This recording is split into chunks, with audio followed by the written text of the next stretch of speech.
The very first House of Strength podcast episode. I am your host, Ryan Muncie, owner and founder of House of Strength Gym.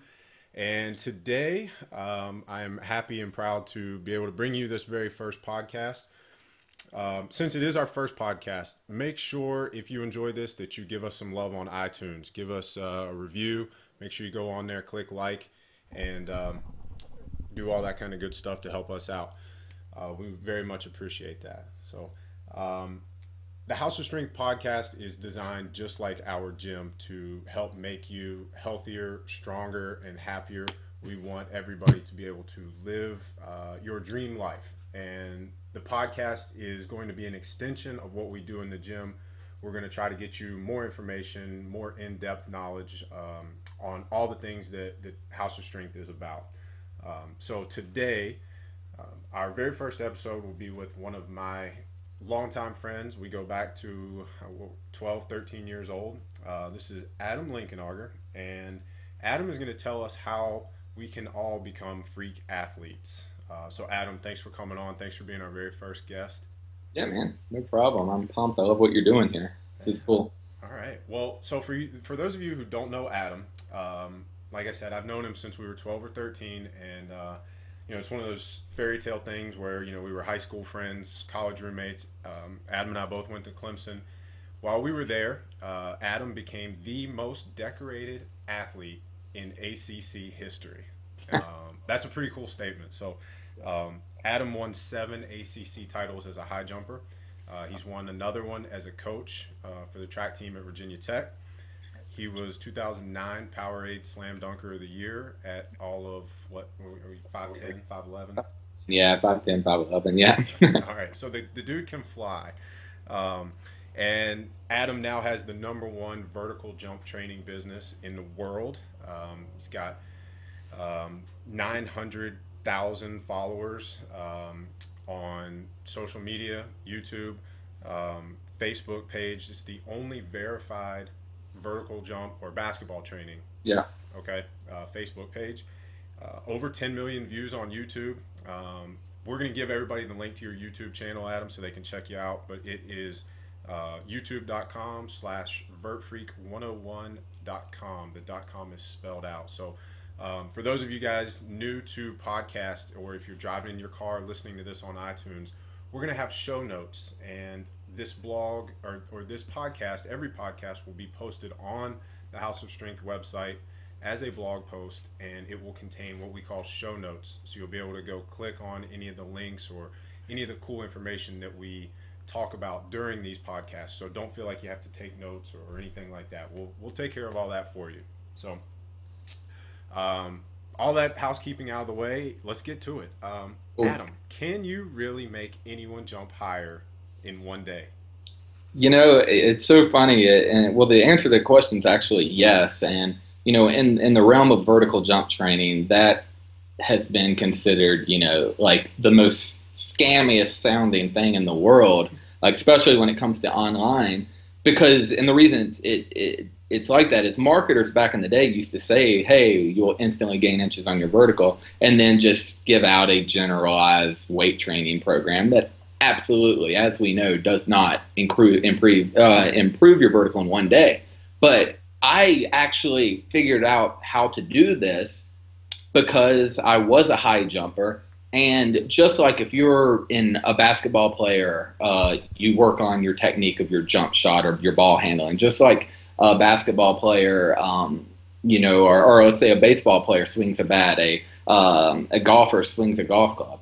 If I sit there and I'm swinging, and Ryan, you've seen me play golf before, I don't know how to swing a golf club, right? I go out there and I just aim for the fences. But then you come and you've actually done this. We've actually gone to a range before, and you said, all right, hey, do this with your hands, and then follow, like go slow on your, on your wind. When you're winding back, go slow. And you coach me based on technique, and what happens? I instantly see success.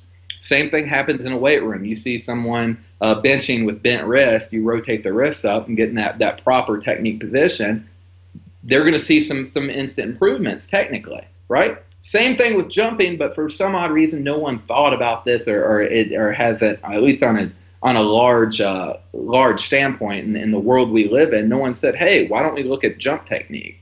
So that's really what I was known for and started with this jump technique a few years ago, and have become, that's been actually the bulk of our business and our sales have come from our jump technique training.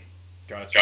So like you said, with technique, and that's something that maybe with jumping, everybody associates that as it's just jumping. Everybody has at some point jumped, and it doesn't seem like a complex technical skill like swinging a golf club. You're not trying to swing 100 miles an hour and hit this tiny little ball. That sounds very difficult to everybody, but jumping is just this natural movement pattern that I'm kind of putting this on the tee for you, because as a performance coach, I'm well aware that jumping is a very complicated skill, and there's tremendous benefit from learning how to jump, not necessarily for height or for distance, but the act of actually jumping correctly. So talk to us about what are the common mistakes that people make, and for people listening today, what can they look at in their own jumping and it's really interesting, like as we get older and we develop, our what you would consider natural instinctive motions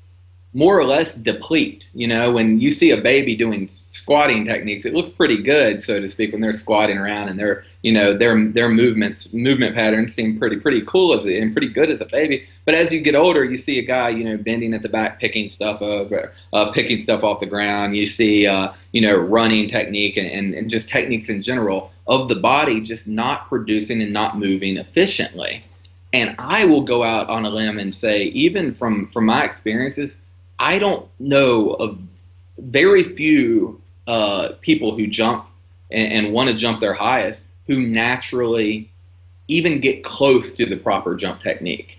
And that's really, really interesting and really mind-blowing to say that honestly, I mean, I have never failed with meeting someone and having them jump at least, a couple inches higher the first time I install these different techniques and these different movements into their approach and their run up, and then their of course jump. So to answer your question, and I know this is what you do for a living, so I'm not trying to ask you to give us everything you do. So, one thing, or you touched on something there in your lead up to that answer there on what we call movement quality, and we see that all the time, that everyone's pain is some sort, it's caused by some sort of movement dysfunction. Like you said, with adults not being able to squat properly, or they're bending over at the back instead of squatting down.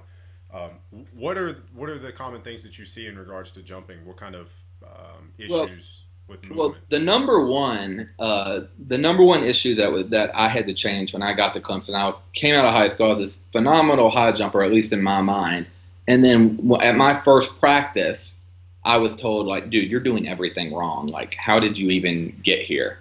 And how did you do? And, I'm like, well, screw you, dude. Like, I know what I'm doing. I was good. And, my coach started changing everything. And then that's when the results really came up. See, I thought, and most people think, especially 1 foot and 2 foot jumping, they look at their bodies as this natural spring that must coil down and then, recoil to explode, right? And that's not how we work, surprisingly enough. So the biggest issues that I personally see, especially with 1 foot jumping, we'll start there, is lowering at the hips during the takeoff phase. So when you lower down, and I have a bunch of videos on this on my YouTube channel, which will be linked on your page, but when you bend down, what happens is that front knee that you jump off of does what we refer to as a knee break. And what that is that when you lower at your hips, it causes that that extremely long stride where your hips are lower, and then that leg and that jump foot's way out in front of you. And when you do that, that knee and that just your ACL in general is going to get a lot of stress and a lot of strain there. And it's going to cause what we call that knee break, when that knee bends and you actually jump forward instead of up. So in order to fix this, and a big way to test this, and I was the worst at it, is look at the front of your shoe, believe it or not, or listen when you jump. If you hear that opposing jump foot scrape on the ground, it's typically because your hips are dropping and that jumping leg is too far out in front of you. So the easy fix here, when you concentrate on your takeoff, stay as tall as you can and keep your hips as high as you can. They should never drop, because once it drops, that is when that front step gets out in front of you, and that's when you're going to jump forward and not up. Get that jump foot underneath of you to where there's a line from your nose to your toes, and you're jumping vertical using the opposite knee, the opposite arms, or the arms in general to drive you vertical. Now, I was just going to say, I'm going to go into 2 foot, because that's always what we get. Is like when we do 1 foot, we've got to do 2 foot.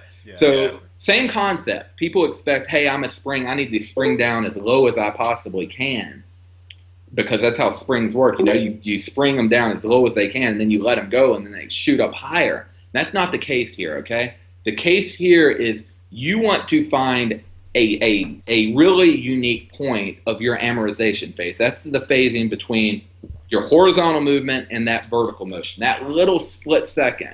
We want to make that as fast twitch and as explosive as possible, because at the end of the day, your horizontal movement being directed into a vertical setting as quickly as possible is going to be where that vertical jump really comes from. So you really want to concentrate on speeding up that amortization phase.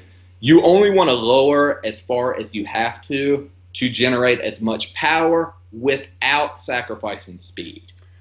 So you've said an incredible amount already, and we could probably talk the rest of this episode about a bunch of questions that listeners have off all that. So I'm going to try to go back through, and I'm going to ask you as many questions as I can remember off of all that. So okay. I think let's start at the very beginning, where you said that most people in their mind, they think that they need to be like a spring.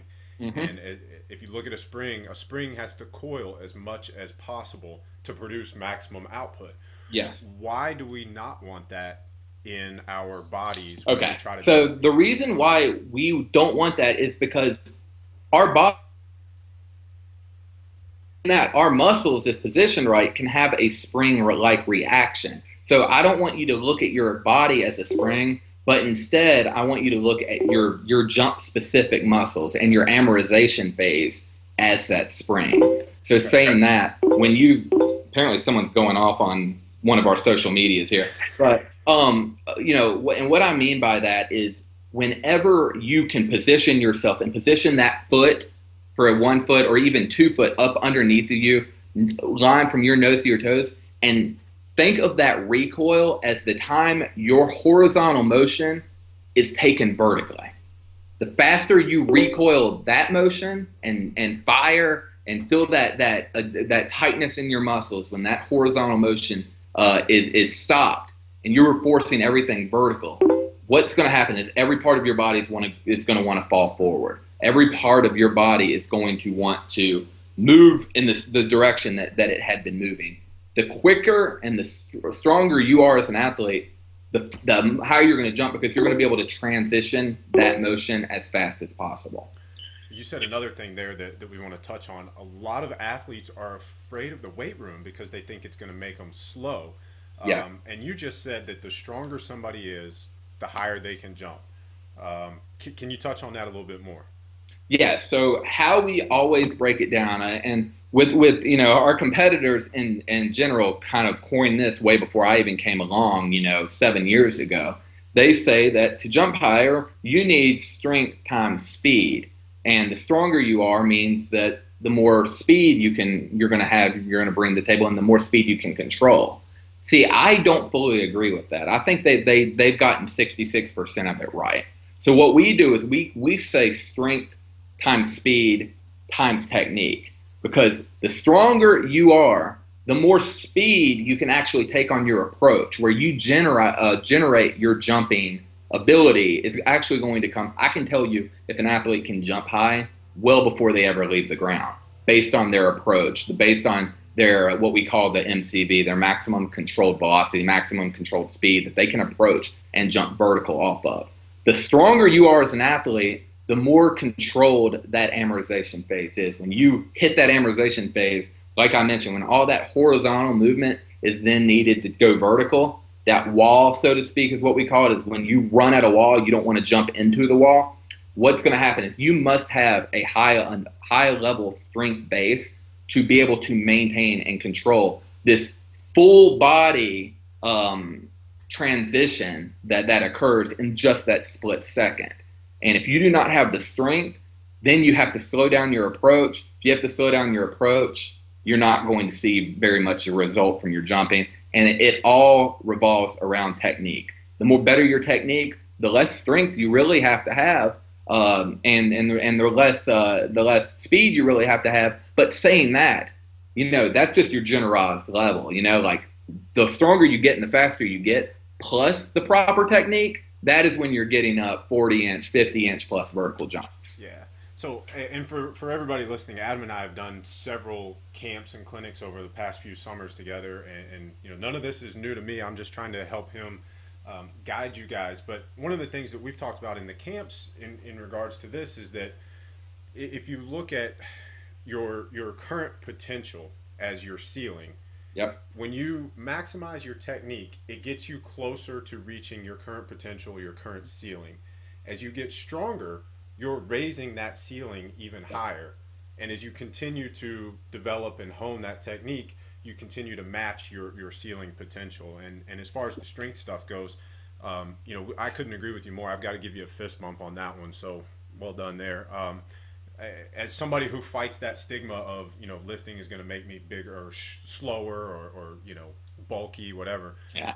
It's all about force production. The more force you can produce, the stronger you are, like you said, the faster that velocity will be that you are able to control. If I'm a skinny little weakling and I can only control, a velocity of 50, then somebody who can control a velocity of 100 or produce more force, transfer more of that horizontal to vertical, will be able to jump higher. So exactly. There is a 100% direct correlation between strength base and jumping high.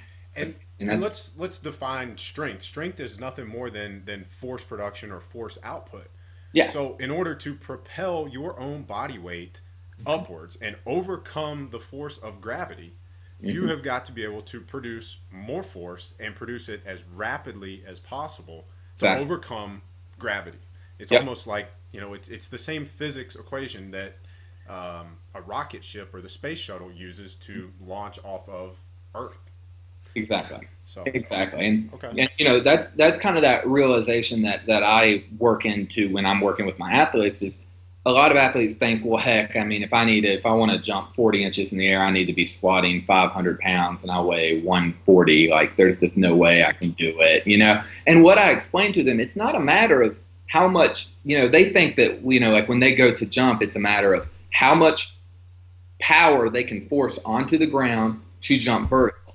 And that, at the end of the day, all that is, that's your standing vertical. What I explain to them, and this is where the technique really comes into place, is you're actually gaining your power, so to speak, from your approach for your 1 foot and 2 foot jump.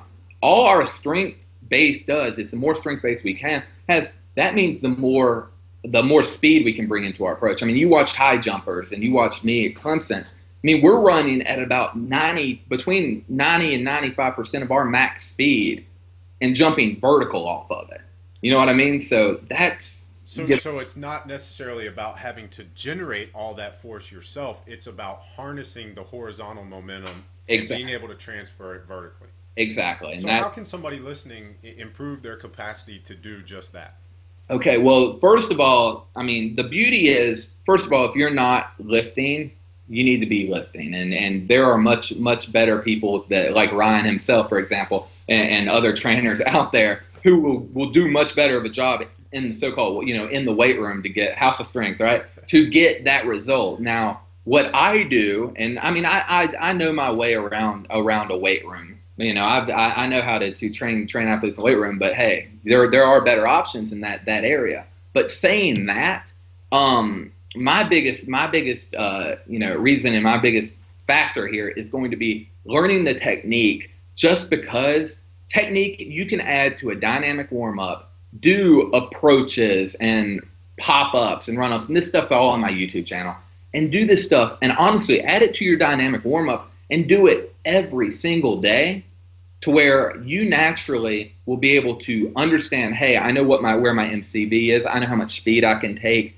I know what my takeoff explosive rate is on my amortization phase. Just naturally, you're going to know this and you're going to feel it. And why this is really valuable is in a sport setting, if you know what your approach speed that you can actually and comfortably jump vertically off of, I can reach that same speed from 2 steps away as I do from a full approach, or at least come close. So I know, especially in a sport like basketball or football, I know that you can explosively get to a point where you can jump pretty close to your max height in a matter of 2-3 steps by knowing and understanding my exact MCV or my exact approach speed that I can jump comfortably handle with my current strength base to go vertical. That's gold right there. And for everybody listening, make sure that if you are interested in jumping higher or learning more about everything Adam just said, go check out his YouTube channel. This is going to be in our show notes on the blog post. But Adam does a great job of making very simple, very easy to follow tutorials on MCV, which is maximum controlled velocity, the amortization phase, all those things that he just threw out there, the 1 foot, the 2 foot, the approaches, the pop-ups, the dynamic warm-up. If all that stuff is a foreign language to you or new to you, or even if you just want to touch up on it or find out Adam's take on it, get over to his YouTube channel and check that out. 10 million views is for a reason. This guy knows his stuff. So you've said amortization phase a lot. I think one time we may have come close to defining it, but I love the fact that you focus on this so much, because in the weight room, one of the things that we focus on a lot at House of Strength is moving the bar as quickly as possible. And on a lot of our lifts where we're focusing on not only training force production, but training the rate of force production. It's exactly. How quickly can you produce that force? Yeah. So the example that we use all the time is if I can deadlift 500 pounds and you can deadlift 500 pounds, it's my podcast. So let's say you can do it in 2 seconds and I can do it in 1 second. Then you're producing 250 pounds per second of force. Mm-hmm. I'm producing twice that, 500 pounds per second. So my rate of force production is going to be stronger. I'm going to appear more powerful, more explosive. I'm going to be more explosive, more powerful. So exactly. Talk a little bit about amortization phase and how you can kind of assess that and improve that. Well, I mean, I think you gave a great example by this deadlift example you just gave. But what I want you to do is I want you to actually, instead of dividing that into a second, divide it down into 1/100ths of a second. Because now the faster and the more explosive output I can have within those hundredths of a second, and to actually take that horizontal motion vertically, then that is where my jump is going to come from. So you're telling the listeners that your jump is made or lost in 1/100th of a second. Yes, I am. Yeah, that's exactly what I'm saying. That the amortization phase, you can give me a guy who can squat 500 pounds, and I don't care what his weight is. If he doesn't technically know about the speed and the rate that he can transition, or he doesn't have the explosive output in place to transition that strength quickly, he's not going to jump very high. And we've all seen the bodybuilders, the big guys in the gym who play basketball, who just foul people, who cannot touch, who can't get anywhere near the rim. But yet they can go to the weight room and squat a decent amount of weight. And they're they're your example. Then you see another. Let's say that guy is listening, and let's help him jump higher.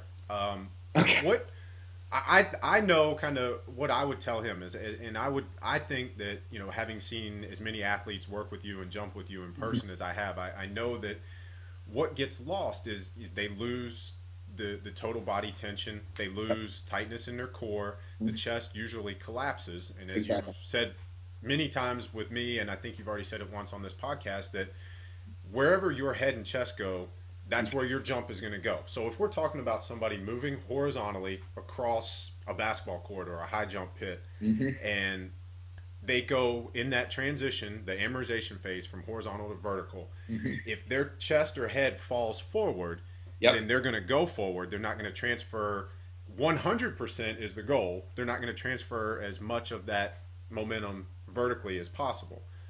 Exactly. So how would this guy who has the strength base, what does he need to do to train his body and his mind to learn how to go Yeah. Well, the first thing is first. I mean, you got to you got to change some things in the weight room if this is the case. Number one, you've got to be training your explosive output, doing exactly what you talked about from a tempo standpoint of moving weight as fast and as efficiently as you possibly can. With good form.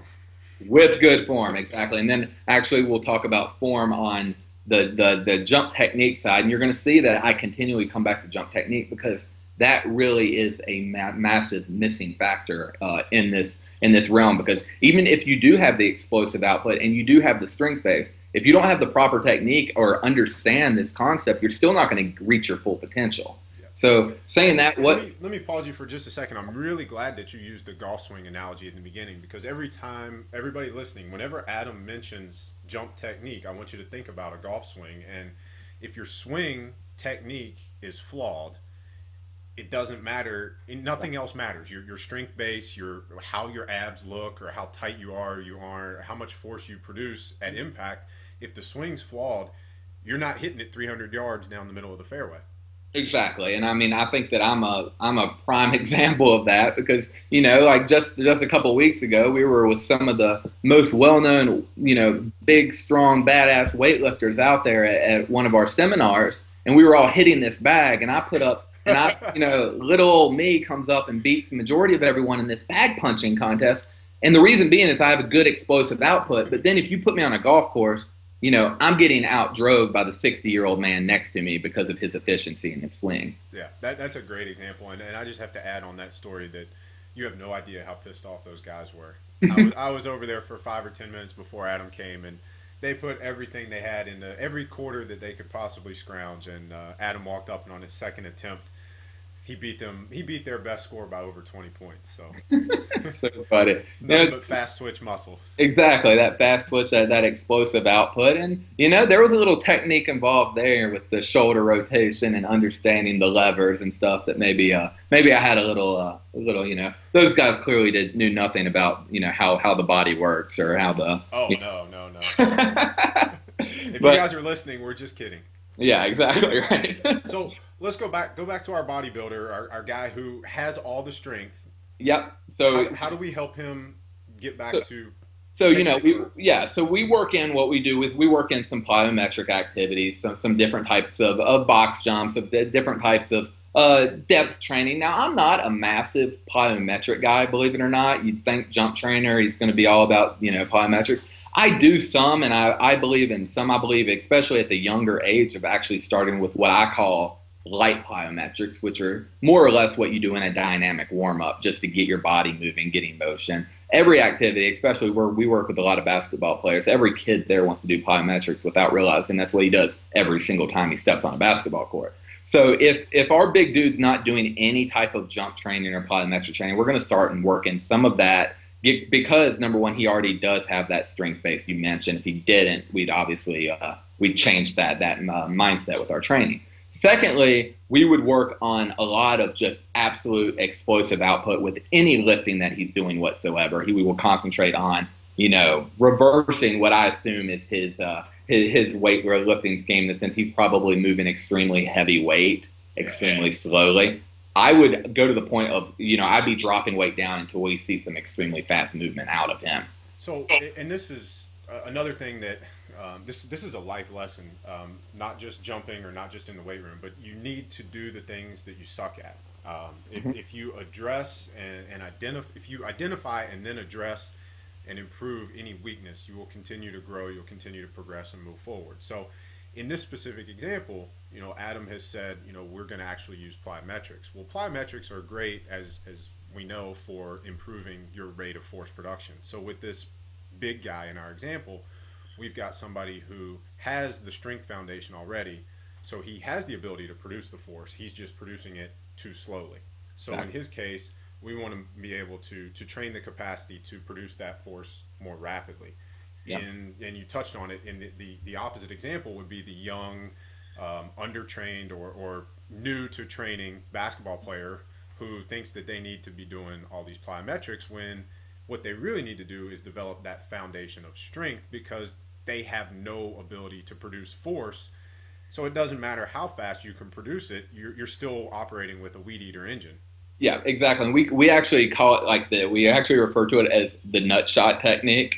And what we mean by that, I know it's a really weird term, but what we mean by that and what Ryan knows, like when we say like nut shots, like it was like the thing back in school to just when we saw each other in the hall, just hammer kick each other in the balls pretty much just for because we found humor in it. We live. Sorry, Mom. Yeah, exactly. We grew up on a farm, and our farm area and very country area. Not a lot going on, so apparently hurting each other was what friends did. So saying that, what happens when you either get kicked in the balls, or you get kicked in the stomach? Your chest falls forward, your entire body collapses, right? Well, whenever we'll take a kid, we'll have them step off of anywhere from a 12 to 24-inch box. And if his chest falls forward and he's staring at the floor, we know right then and there he does not need to be doing heavy plyometric activity because he is just getting owned. And of course we always keep in mind technique. This kid needs to understand, hey, your goal here is to control this motion. So that's one of our steps, and then it just goes back to jump technique and not folding on your jumps. If you're folding on your jumps, then that lets us know. And when I say folding, whenever that chest is ever pointed at the floor, whenever your eyes or nose are ever pointed at the floor, you are not controlling that explosive output. This is awesome. We're one podcast episode in, and we've already got nut shot references. I know, right? No, but that is an incredibly brilliant assessment technique, and for everybody listening, whether you want to jump higher or not, let's go back and Adam mentioned a 12 to 24-inch box, stepping off of it. So for all you strength coaches out there, or anybody listening who's into plyometrics, you probably recognize that as a depth jump. Yep. Of sorts. So we're not jumping off, we're stepping off in your example. But the assessment is watching what happens with the head and chest. And, as you said, if it folds, if the chest comes down towards the floor, that's a really strong indicator as to your readiness or preparedness to go into more dynamic or more difficult, higher level plyometrics, but also strength training. So as a strength coach, I know if I see that, then we've got to work on core, and I know that Adam is a huge proponent of core exercises and core work. So let's just go ahead and say that when somebody's doing that, then that's called flexion. So anytime our sternum and pelvis come together, that is spinal flexion, and that's how the abdominal wall flexes. It shortens. Any muscle that flexes is contracting. The origin and insertion come together. So that's the sternum and pelvis coming together. Why is that so common? We see so many people go do crunches and sit-ups. You would think that they would have strong abs. So why do we see folding in so many people? Well, it goes back, and one of my favorite, and I believe it was actually we actually talked about this to begin with, is resulting back to how a fighter would train his core in response to how a typical person does doing the crunches and whatnot. And one of my favorite examples of that is telling someone, we do it all the time, telling someone to flex their abs and say, hey, is that as well as you can flex them? And then pretending to punch them in the stomach. And you'll see them really tighten up. Well, that movement right there, that extreme instant tightening, that is what, and when someone's about to punch you in the gut, that is the exact same type of tightening that happens in your vertical jump. You have to have, at the amerization point. At the amerization point, yes, exactly. So that is a big, a big aha moment for a lot of our athletes, because they think, okay, I just need to have strong abs, and and then they think, hey, if you can see my abs, that means they're strong. Well, I'll let you handle that on another podcast, but that's not exactly the case. And let's just use your fighter as an example. I guess Floyd Mayweather is probably a pretty popular fighter right now, and everybody knows he's got great looking abs. One thing that I always tell people, no matter what we're talking about in science, in nature, in biology, form follows function. Yes. So write that down, take it to the bank. Form follows function.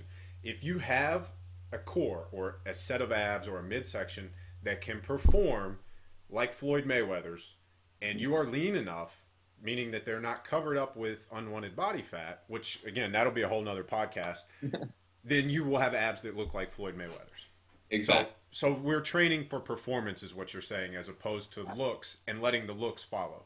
And yeah, and it's funny that you say that because I actually, my core, and Ryan, you probably remember this. My core actually, now it looks like that for obviously for obvious different reasons, but my core would actually protrude out and actually stick out because I more or less overdeveloped it to where that was how much training I was doing in my core, which isn't necessarily a good thing, but it really shows you, number one, how much attention my trainers at Clemson and my training since Clemson has been towards core training and the direct effect it had with me in my vertical jump. I mean, it wasn't safe, so to speak, but I could dunk a ball, get my head at the rim, come down and land on a walk, which isn't safe. It's not good for your knees. I don't recommend doing that. It's like running the sprint and stopping dead. But I had to prove it today, right? Yeah, I do. Yeah, and the surgeries and if you guys go on Adam's YouTube channel, you're gonna be blown away by some of the videos of him doing this stuff. I think at one point we used to have pictures of him with his head hitting the rim. I think you still have them on your channel. Yeah, I have videos of that on the channel. And the one I have to say that the most amazing thing I've ever seen was you scissoring 6'6" or something when other people in the high jump were doing an actual Fosbury flop over the bar, and Adam is landing on his feet in the mat. As far as the abdominal development goes, I can remember you crank out 20 pull-ups like it was nothing, and I think on your YouTube channel you still have videos of you doing crazy ab movements, windshield wipers, and it all vertical jump and jumping and jump training all together. It's a full body motion. It is upper body strength. It is core strength. We call it the triple train effect. Upper body, core, lower body, equivalency in strength. Now, given your upper body may not produce the same amount of weight output as your lower body, but you want to, from I guess a general average standpoint, you want to be in that X percentile in all three areas. When we talk to people in the gym, I like to use the analogy of cables that carry electricity. It has to be, like you said, your upper body is not going to be able to produce as much force as your lower body. You simply don't have the musculature. Yeah. That's why a squat and a deadlift will always be a higher number than a bench or an overhead press. But if you cannot maintain that tension throughout your entire body, if it's like a wet noodle. If you can't have a wet noodle for a core or for an upper body and expect to be able to produce maximum force. And I mean, that's all that energy standpoint. That's all vertical jump is. It is horizontal energy that then at your amortization phase, you must as quickly as possible, because it begins to fade out. My computer screen went out. Okay, it begins as soon as you start that horizontal and stop that horizontal motion and start taking it vertically. That is when that charge in your toes and then your feet start moving up your body to where you slowly feel your quads fall forward. Then your midsection begins to fall forward. Then your chest falls forward. And it's a matter of controlling and harnessing that energy in that tiny split second as efficiently and quickly as possible and allowing that explosive output to go vertical. That's awesome. Give us, we're coming up on the end here. Give us one of your one core exercise for people who are listening. What's something that they can do that would help with not only jumping, but the rest of becoming a freak for performance? Okay, a lot of things that we like to do, we actually have a few different medicine ball outputs, explosive medicine ball tosses that really activate the core. Tosses from the side on one knee, for example, hitting the core that way. On your back, doing core tosses, explosive output core tosses, and then leg raises. We love doing leg raises and hanging bar leg raises and things like that as well. You have these videos on YouTube, of course. Everything is on YouTube. You might have to do a little bit of digging, but yeah, everything is inside of our training programs and then on our YouTube channel for free as well. I tell you what we'll do for the listeners. I will go through your YouTube channel and I'll pull out a couple of those videos and we'll put the specific links to those videos for the ab movements that you mentioned in the show notes. Awesome. Yeah, that sounds good. Cool. So let's do this. Let's before we wrap it up, let everybody know where they can find you and how they can get more information if they're looking for it. Yeah, I mean, the easiest way, honestly, to find out stuff about us is actually to go through our YouTube channels. We have like annotated links. If you want to get into and learn more about our business, our products and stuff like that, you can find them in our annotated links on our YouTube videos. We actually recommend that you go to our YouTube channel, youtube.com/vertfreak101.com with .com, DOTCOM. And we actually recommend you go there, get to know us, watch the training, make sure it's something you'd be interested in. And then if it is, then go ahead. You'll see on every video we have a location you can click and you can get a free vertical jump training gift where you get more jumping technique stuff. You can just pop in your email. I'm going to send you some free vertical jump techniques. And then we're also going to show you some different special offers we have on programs. And if you're interested in anything to concentrate more on jumping and just your vertical jump, we'll have you covered. All right. So if you want to jump higher, go to the YouTube channel. The link will be on the show notes in the blog, and Adam will take care of you from there. So, Yeah. All right, Adam.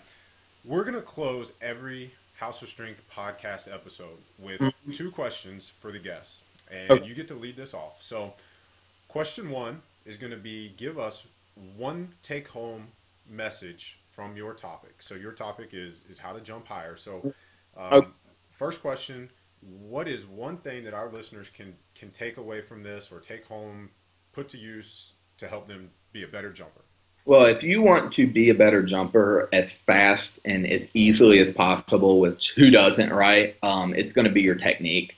And the easiest way to do that, honestly, is type in vertical jump on YouTube. We're going to be the first video that pops up. Click that link. Watch, I think it's like a 17-minute video on the most common errors in vertical jump technique. Just watch that video and don't do what we show you. And we show you these errors. Don't do them. And you will see an immediate bump on your vertical jump. So that would be my go-to. So in other words, don't let your chest drop. Don't bend down really far. Yep. No stutter steps, dorsiflexion in your ankles, and not running on your toes or running on your heels like an Indian. We're going to bring you back for another podcast because I think there were a couple of times in this one where you talked about nose being in line with your toes. And yep. I know you're big on dorsiflexion. We are too at House of Strength. And that can be we'll do maybe a whole podcast on sprint technique where we talk about all of that stuff and how people can become faster in straight line and, change of direction speed. Exactly. Yeah, that sounds great. All right, good deal. So, part two of that question that'll close every podcast. Yep.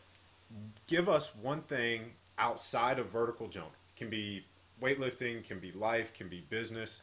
Okay. One tip to help people kick more ass. Okay. One tip. I would say that, this is something that really, really is, it's more life than anything. And I have a couple different, I won't get too detailed into the stories about it, but more or less is when you look back, and I had a really successful athletic career, a lot of success as an athlete. But what I actually told this to my high school when I got inducted into that Hall of Fame, and I was telling the athletes, I look back at my high school career and I think, I don't regret any of my failures. And I'll be honest, I don't overly even think about any of my successes. What engulfs my mind nonstop are the moments that I was too afraid to try, or the moments that I was afraid that I'd fail. Because no failure, I don't care about any of my failure looking back. I don't care about any of my successes, honestly, looking back. What I care about, what bothers me every step of the way is those days when I thought, oh, I don't want to do that because I might fail, or I thought, oh, I'm too cool to do this. I don't want to do this in front of these people, And even though I wanted the success from that result, like, hey, I don't want to work out today because my friends want me to go to this party. It's just stuff like that don't matter. That at that point you just try to please the people around you. If you concentrate on avoiding all the risk of regretting the situations that you were too afraid to attempt to overcome, you're going to have a lot more success, and you're not going to have a hell of a lot less regrets. I love that, and I can't think of a more fitting tip for our very first episode. One of the taglines that I wanted to use here for the podcast was "Live Limitless," and as we said in the intro, we want you to be able to listen to this and live a stronger, healthier, happier life. We want you to be able to live your dream life and live without limits. And I think the first step to that is what Adam just said. So Adam, thank you for that. And Yeah, man. you miss 100% of the shots that you don't take. So you know, take the bat off your shoulder, get in the box, and swing away. Right? Oh yeah, fail a lot, man. Failing is how you succeed. I mean, shoot, in business and life, all I do is fail, and occasionally I'll mess up and succeed. So that's the way I look at it, and I'm perfectly fine with that because those successes are what life's really about. Yeah, yeah. So, well, Adam, Awesome. I cannot thank you enough for joining us and helping us kick off the House of Strength podcast. Everybody that listened, thank you. Check us out on iTunes. Give us a good review if you enjoyed it. Make sure you go to the website, houseofstrengthgym.com. These podcasts will be posted as a blog post.